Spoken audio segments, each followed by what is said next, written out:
Hello everyone, मेरे YouTube channel में आप सबका स्वागत है। अगर आप एनसीईआरटी की इंग्लिश और सामाजिक पढ़ना चाहते हैं तो इस चैनल को सब्सक्राइब करें और बेल आइकन को दबाएं ताकि आपको सारे नोटिफिकेशन मिलते रहे। आज हम करेंगे 8th क्लास की भूगोल संसाधन एवं विकास का 4th लेसन, जिसका नाम है कृषि। कृषि को एग्रीकल्चर भी कहते हैं और यह लैटिन भाषा का शब्द है। एग्री का अर्थ होता है मृदा और कल्चर का अर्थ होता है कृषि करना। इस तरह दोनों का मिलकर अर्थ हुआ मृदा पर कृषि करना। इस तरह खेत के अंदर पौधा उगाने से लेकर परिष्कृत उत्पाद तक जाने में 3 क्रियाएं होती हैं। एक को प्रथम कहते हैं, दूसरे को द्वितीयक और तीसरी को तृतीयक क्रिया कहते हैं। प्राथमिक क्रियाओं में वे सभी क्रियाएं आ जाती हैं जिनका संबंध प्राकृतिक संसाधनों के उत्पादन और निष्कर्षण से है। इसके उदाहरण कृषि, मत्स्य और संग्रह हैं। कृषि एक प्राथमिक क्रिया है। इसमें हम फल, सब्जी, फूलों को उगाते हैं। पशुपालन भी इसमें ही आ जाता है। संसार के 50% से ज्यादा लोग कृषि पर निर्भर है। भारत में तो 2/3 जनसंख्या कृषि करती है। कृषि करने के लिए भूमि की आकृति देखनी पड़ती है कि भूमि किस प्रकार की है। ज्यादा कृषि मैदानी इलाकों में ही की जाती है। उसके बाद मिट्टी देखनी होती है कि मिट्टी उपजाऊ है तो कृषि कर सकते हैं। इसके अलावा जलवायु भी देखनी पड़ती है, क्योंकि भूमि, मृदा और जलवायु इनके ऊपर ही फसल होती है, इनके ऊपर ही निर्भर होती है। जिस भूमि पर कृषि करते हैं वो कृषिगत भूमि कहलाती है, क्योंकि वो स्थान कृषि के योग्य होता है। इस तरह ये नक्शा दिखाया गया है। इसमें कृषिगत भूमि के बारे में बताया गया है कि कैसे अलग अलग महाद्वीपों के अंदर अलग अलग स्थान पर कृषि की जाती है। ये जो नक्शे के अंदर हरे रंग का स्थान दिखाया गया है, ये खेती के लिए दिखाया गया है कि यहाँ पर उन महाद्वीपों में खेती की जाती है। इस तरह आप भारत के नक्शे को देखेंगे, इसके अंदर जो भारत का स्थान दिखाया गया है उसमें तो एक थोड़ा सा हिस्सा छोड़कर पूरा ही भारत खेती के योग्य दिखाया है। आप इस नक्शे को ध्यान से देखें और पता लगाएं किस महाद्वीप में किस स्थान पर कृषि की जाती है। कृषि के अंदर ही, एग्रीकल्चर के अंदर ही सेरीकल्चर, पिसीकल्चर, विटीकल्चर और हॉर्टिकल्चर आ जाते हैं। सेरीकल्चर रेशम उत्पादन के लिए होता है, पिसीकल्चर मत्स्य पालन के लिए, विटीकल्चर द्राक्षा कृषि के लिए होता है, द्राक्षा कृषि अंगूरों की खेती होती है। हॉर्टिकल्चर होता है उद्यानों के लिए, उद्यान जहाँ पर उगाए जाते हैं। यहाँ पर ऐसे फल फूल उगाए जाते हैं जो व्यापार के लिए बोए जाते हैं, इनको बेचा जाता है। अब हम पढ़ेंगे कृषि तंत्र के बारे में। कृषि निवेश बीज, उर्वरक, मशीनरी और श्रमिक पर निर्भर करती है। यानी इसके अंदर बीज, उर्वरक, खाद, मशीन और मजदूरों की जरूरत पड़ती है। जुताई, बुआई, सिंचाई, निराई और कटाई के लिए इन चीजों की जरूरत पड़ती है, मजदूरों की जरूरत पड़ती है। इसमें फसल, ऊन, डेयरी, कुक्कुट आते हैं। अब हम पढ़ेंगे कृषि कितने प्रकार की होती है। एक है निर्वाह कृषि, दूसरी है वाणिज्यिक कृषि। जो कृषि अपने निर्वाह के लिए की जाती है, अपना खुद का गुजारा करने के लिए की जाती है, उसे निर्वाह कृषि कहते हैं। कि कुछ लोगों के पास थोड़ी सी जमीन होती है, उसके ऊपर वो कृषि करते हैं और उनका गुजारा हो जाता है। ये कृषि कम उपज प्राप्त करने के लिए होती है, जिससे एक परिवार का या 2 परिवार का काम चल जाता है। और इसमें नए तरीकों का इस्तेमाल नहीं किया जाता है,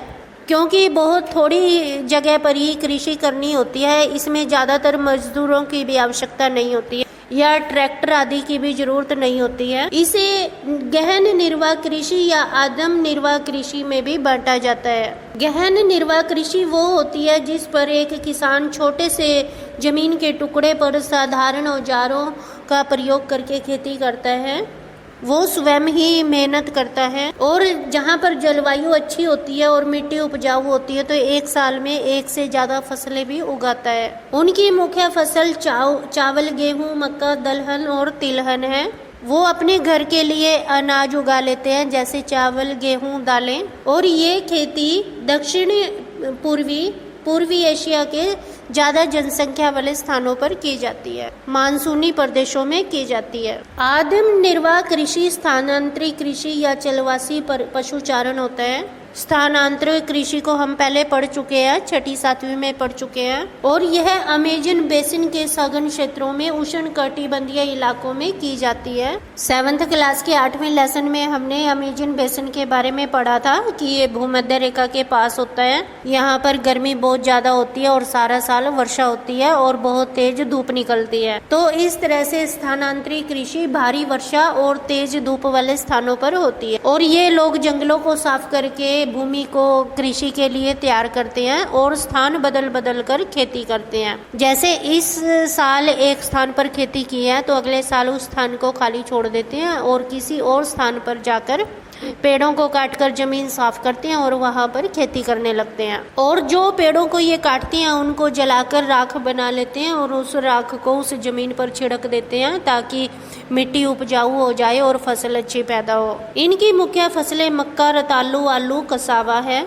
अगली बार किसी और स्थान पर जाकर खेती करते हैं। जलवासी पशु चारण अर्ध शुष्क या शुष्क प्रदेशों में की जाती है। इस मध्य एशिया और भारत के कुछ भाग जैसे राजस्थान, जम्मू कश्मीर में ये खेती की जाती है जहाँ पर बहुत कम मात्रा में वर्षा होती है। और ये खेती पशुओं को चराने के लिए, चारा उगाने के लिए की जाती है। कुछ लोग पशुओं को साथ लेकर एक स्थान से दूसरे स्थान पर घूमते रहते हैं, तो वो जहाँ पर भी ठहरते हैं तो वहाँ अपने पशुओं के लिए थोड़ा बहुत चारा उगा लेते हैं, जिसे जलवासी पशुचारण कहा जाता है। ये पशुओं में भेड़, ऊंट, मवेशी, याक, बकरियां पालते हैं और उनसे दूध, मांस, ऊन, खाल आदि प्राप्त करते हैं। आगे हम पढ़ेंगे वाणिज्यिक कृषि। ये वो कृषि होती है जो बाजार में बेचने के लिए की जाती है। ये ज्यादा मात्रा में की जाती है, बड़े पैमाने पर खेती की जाती है जिसमें ज्यादा फसल उगाई जाती है ताकि ज्यादा से ज्यादा फसल को बेचा जा सके।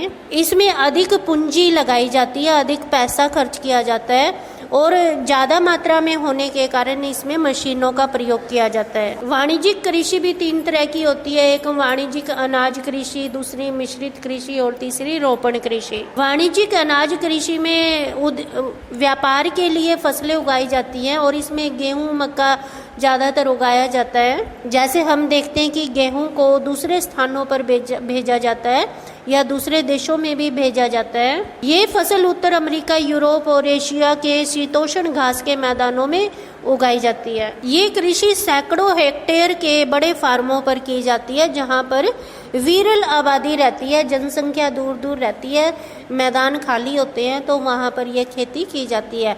ऐसे स्थानों पर ज्यादा ठंड पड़ने के कारण ज्यादा फसल नहीं उगा सकते, केवल एक ही फसल उगा सकते हैं क्योंकि ज्यादा ठंड के समय यहाँ पर जमीन पर बर्फ जमी हुई होती है। मिश्रित कृषि में भोजन और चारे की फसलें उगाई जाती है ताकि पशुपालन किया जा सके। ऐसी फसलें यूरोप, पूर्वी संयुक्त राज्य अमेरिका, अर्जेंटीना, दक्षिण पूर्वी ऑस्ट्रेलिया, न्यूजीलैंड और दक्षिण अफ्रीका में उगाई जाती है। जो स्थानांतरित कृषि होती है उसे अलग अलग स्थानों पर अलग अलग नाम दिया जाता है। जैसे जूमिंग नाम दिया जाता है उत्तर पूर्वी भारत में, मिल्पा नाम दिया जाता है मैक्सिको में, रोका कहा जाता है ब्राजील में और लदांग कहा जाता है मलेशिया में। ये स्थानांतरित कृषि के ही अलग अलग नाम हैं जो अलग अलग स्थानों पर कहे जाते हैं। जैसे हमने पढ़ा था कि अलग अलग स्थानों पर घास के अलग अलग नाम होते हैं। अब हम बात करेंगे रोपण कृषि की। ये वाणिज्यिक कृषि का ही रूप है। इसमें चाय, कहवा, काजू, रबड़, केला और कपास की फसल उगाई जाती है। बहुत बड़े मात्रा में उगाई जाती है। इसमें ज़्यादा मजदूरों की ज़रूरत पड़ती है और बहुत ज़्यादा पैसा खर्च करना पड़ता है और इस फसल के तैयार हो जाने पर इसको काटकर कारखानों में भेजा जाता है। इसलिए ऐसी खेती में परिवहन की भी जरूरत पड़ती है। परिवहन आप समझ सकते होंगे, सामान को एक स्थान से दूसरे स्थान पर ले जाने वाली गाड़ियाँ। ये कृषि मुख्यतः उष्ण कटिबंधीय प्रदेशों में होती है, जैसे मलेशिया में रबड़, ब्राजील में कहवा, भारत और श्रीलंका में चाय की खेती होती है। जैसे जैसे जनसंख्या बढ़ती जा रही है इस तरह से अलग अलग फसलें उगाई जाती हैं और ये फसलें उद्योगों के लिए कच्चा माल होती हैं। इनमें मुख्य गेहूं, चावल, मक्का, बाजरा होता है या जूट और कपास भी कच्चा माल होता है। इसके अलावा चाय और कहवा भी कच्चा माल होता है कि पौधे को काटकर उद्योगों में भेजा जाता है और वहाँ पर असली रूप तैयार होता है या पक्का माल तैयार होता है। और फिर वह बाजार में बिकने के लिए आता है। चावल की खेती उष्ण कटिबंधीय इलाके में होती है या उपोष्ण कटिबंधीय प्रदेशों में होती है। इसके लिए बहुत ज़्यादा पानी की ज़रूरत होती है और तेज धूप की ज़रूरत होती है, यानी कि आर्द्रता वाली जलवायु की ज़रूरत होती है और इसके लिए जलोढ़ मिट्टी की जरूरत होती है। जलोढ़ मिट्टी पानी को अपने अंदर सोख कर रखती है। इस मिट्टी में पानी को रोकने की ताकत होती है, इसलिए ये मिट्टी चावल के लिए बहुत अच्छी मानी जाती है। चावल के लिए चीन सबसे ज़्यादा अग्रणी देश है। चीन में सबसे ज़्यादा चावल होता है। इसके अलावा भारत, जापान, श्रीलंका में भी चावल होता है। पश्चिमी बंगाल और बांग्लादेश में एक साल में 2 से भी ज़्यादा फसलें उगाई जाती हैं। गेहूं की फसल बोने के समय मध्यम तापमान की जरूरत होती है और मध्यम वर्षा की जरूरत होती है, लेकिन जब फसल काटने का समय होता है तो तेज धूप की जरूरत होती है। इसके लिए दोमट मिट्टी अच्छी मानी जाती है। गेहूं की खेती संयुक्त राज्य अमेरिका, कनाडा, अर्जेंटीना, रूस, यूक्रेन, ऑस्ट्रेलिया और भारत में की जाती है। भारत में शीत ऋतु में गेहूं बोई जाती है और अप्रैल में काटी जाती है। मिलेट एक मोटा अनाज होता है। यह कम उपजाऊ मिट्टी में उगाया जाता है। इसके लिए बालू मिट्टी ज्यादा अच्छी रहती है। इसके लिए कम वर्षा और मध्यम तापमान की जरूरत होती है, लेकिन पर्याप्त सूर्य प्रकाश की आवश्यकता होती है। इसमें ज्वार, बाजरा, रागी उगाया जाता है। फसलें नाइजीरिया, चीन में उगाई जाती हैं। मक्का के लिए मध्यम तापमान, वर्षा और धूप की आवश्यकता होती है। इसके लिए सुअपवाहित उपजाऊ मिट्टी की आवश्यकता होती है। मक्का अमेरिका, ब्राजील, चीन, रूस, कनाडा, भारत और मैक्सिको में उगाया जाता है। कपास की खेती के लिए उच्च तापमान, हल्की वर्षा की जरूरत होती है। इसके लिए काली मिट्टी और जलोढ़ मिट्टी अच्छी मानी जाती है। चीन, संयुक्त राज्य अमेरिका, भारत, पाकिस्तान, ब्राजील, मिस्र में कपास की फसल की जाती है। कपास कपड़ा उद्योग के लिए कच्चा माल है कि खेतों में जो कपास उगती है वो कच्चा माल होती है और उद्योगों में जाकर उसका जब कपड़ा बनता है तो कपड़ा पक्का माल होता है। पटसन को सुनहरा रेशा भी कहा जाता है। इसके लिए जलोढ़ मिट्टी अच्छी मानी जाती है और इसके लिए उच्च तापमान और भारी वर्षा और आर्द्र जलवायु की आवश्यकता होती है। ये फसल भी उष्ण कटिबंधीय क्षेत्रों में उगाई जाती है। भारत और बांग्लादेश पटसन के लिए अग्रणी देश हैं। कॉफी गर्म और आर्द्र जलवायु में उगाई जाती है। दोमट मिट्टी इसके लिए आवश्यक मानी जाती है।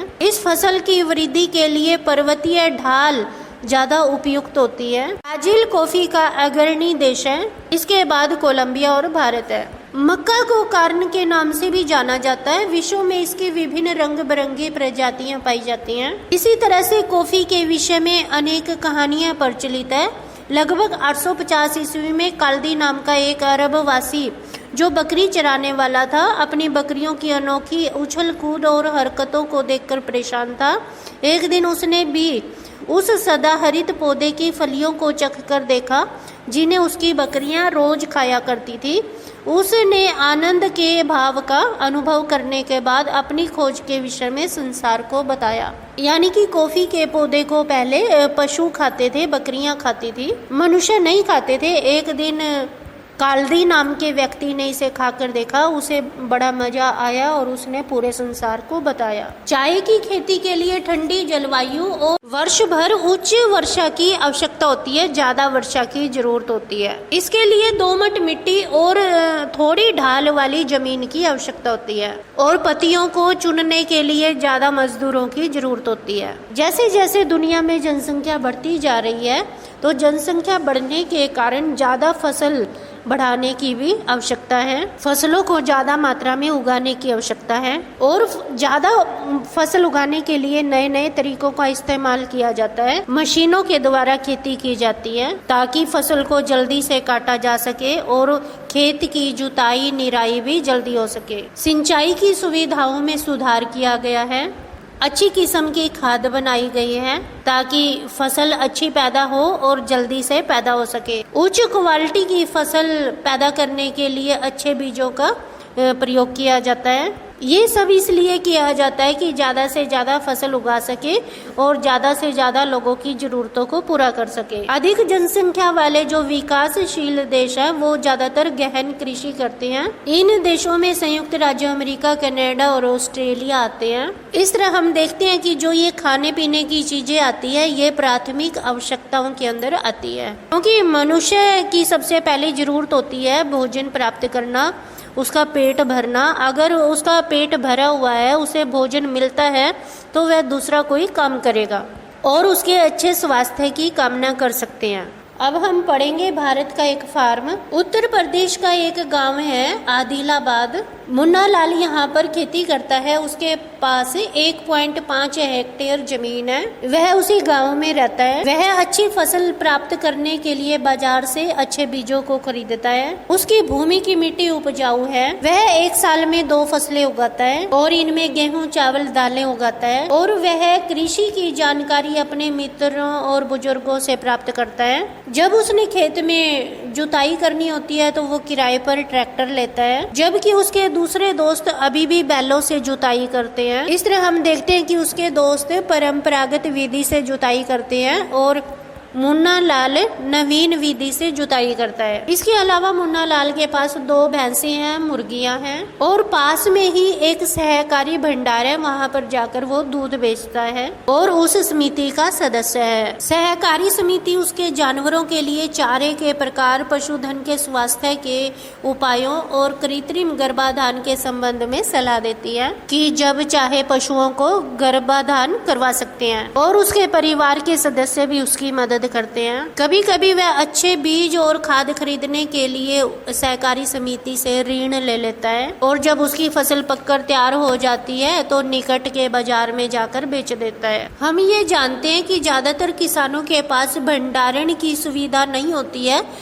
फसल को अगर ज्यादा होती है तो उसे रखने की जगह नहीं होती है, जिससे वह बाजार के अनुकूल न होने पर भी अपनी फसल को बेचने के लिए मजबूर हो जाता है। लेकिन आजकल सरकार ने भंडारण की सुविधाओं के विकास के लिए कुछ कदम उठाए हैं, जैसे स्थान स्थान पर गोदाम बना दिए जाते हैं। अब हम पढ़ेंगे संयुक्त राज्य अमेरिका का एक फार्म। ये संयुक्त राज्य अमेरिका का एक फार्म दिखाया गया है जो भारत के फार्म के मुकाबले बहुत बड़ा फार्म है, क्योंकि अमेरिका में दूर दूर लोग रहते हैं, ज्यादातर जमीन खाली पड़ी होती है और ये फार्म 250 हेक्टेयर का है, जबकि भारतीय फार्म 1.5 हेक्टेयर का था और ये उससे कितना गुना ज्यादा बड़ा है। इसमें मक्का, सोयाबीन, गेहूं, चुकंदर उगाया जाता है। यहाँ के एक किसान की बात करते हैं जिसके पास 300 हेक्टेयर जमीन है। वह अपने खेत में मक्का तभी उगाता है जब उसे विश्वास हो जाता है कि मिट्टी और जल इस फसल की आवश्यकता को पूरा कर सकेंगे और फसल को नुकसान पहुंचाने वाले पीड़कों पर नियंत्रण करने के लिए पर्याप्त उपाय किए जाएंगे। फसलों में कीड़ा मारने के लिए अमेरिका की सरकार जहाजों के द्वारा दवाई छिड़कती है, जिससे फसलों का कीड़ा मर जाता है या पैदा ही नहीं होता, जबकि भारत में किसानों की अपनी जिम्मेवारी होती है इस कीड़े को मारने की और वो अपने हाथों के द्वारा दवाई छिड़कता है या कोई छोटे उपकरण के द्वारा दवाई छिड़कता है,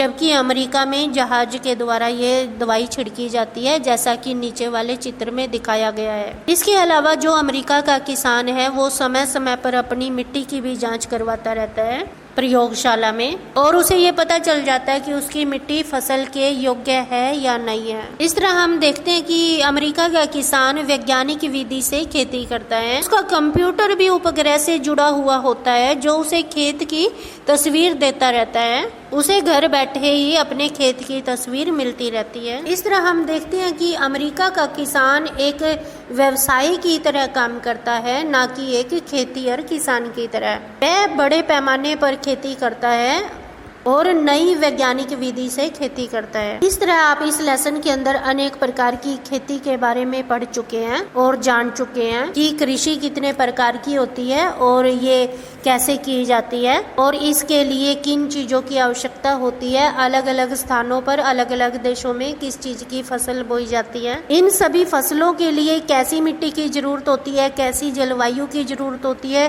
कितने पानी की जरूरत होती है और कितनी मात्रा में धूप की जरूरत होती है। ये सभी बातें तो आपको याद करनी पड़ेंगी और याद रखनी पड़ेंगी। क्योंकि ये चीज़ें बड़ी क्लासेज में भी पूछी जाती हैं।